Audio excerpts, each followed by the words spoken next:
Okay, today's development from the Perkins Labs. As you can see here, this looks like two OBD2 CNCs fitted together or very close together, and it is exactly that with some interesting modifications. So this is a possible start to the project for the man-in-the-middle HCH2 CAN hacking project. So to do that, what I needed was to be able to intercept CAN signals flowing on the bus and then modify them and send them on the way. And that has to happen in both directions if you're going to insert a device into the CAN bus.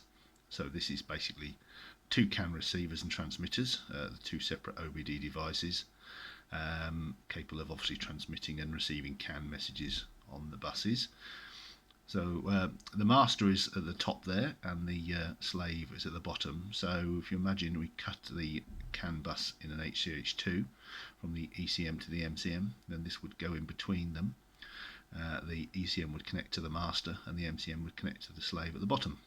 So messages coming in from the master would go through this device, and then the little tiny circuit board you can see in the middle there with three resistors on, that is the two devices, two boards connected together using the SPI port, which is a very fast data transfer port available with the PICs, and that operates at 8 megahertz in this configuration, which is 8 million bits per second, which is actually 16 times faster than the 500 kilobits per second CAN bus. So there's plenty of time there, or plenty of bandwidth there to transfer data backwards and forwards between the two PICs. So basically the two PICs, the two OBD2 CNCs, can communicate whilst they're transmitting and receiving CAN data. So the master at the top there, so imagine the ECM is sending signals to that, or CAN packets.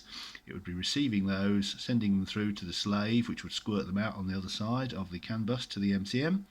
And all the time it's doing this, the slave would also be receiving packets from the MCM, and it would be passing those up to the master, and it would be squirting those out to the ECM. So this enables to intercept target packets, because we can set the filters on the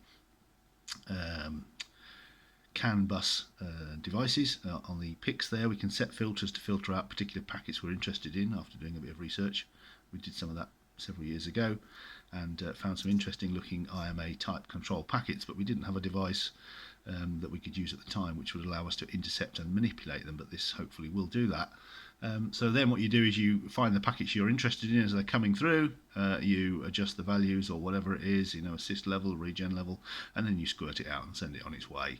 So this basically to the car should appear transparent, and that'll be the next stage of testing. At the moment I've got the two boards just talking to each other using the SPI bus. So if I turn it over, you'll actually see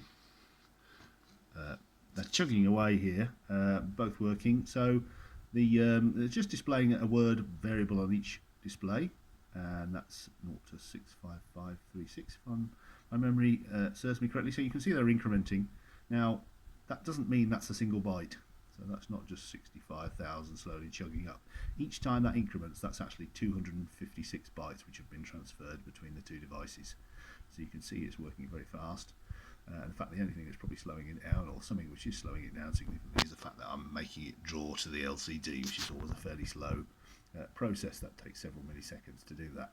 So that's what we have. We have my man-in-the-middle prototype using the CAN bus boards that we've developed for the OBD2 CNC, and these two devices are just joined together using the SPI bus now. Running at 8 megahertz, as I've said, which is 8 million bits per second. So yeah, so the idea is basically man in the middle, and we'll see what we do from here. Now to test this device on the bench, what I can do is I can put it into my bigger CAN bus simulation thing for the LT2 LTO. So I can insert that into the CAN bus there and see if it passes through the signals correctly, backwards and forwards. From both sides of the bus, so that it does act like a man in the middle. So the first stage is to get it working without actually manipulating the data, and just basically receiving it on both boards and sending it out on its way on the respective boards. So that's where we are at the minute. So endless tinkering going on, and this is quite an interesting development.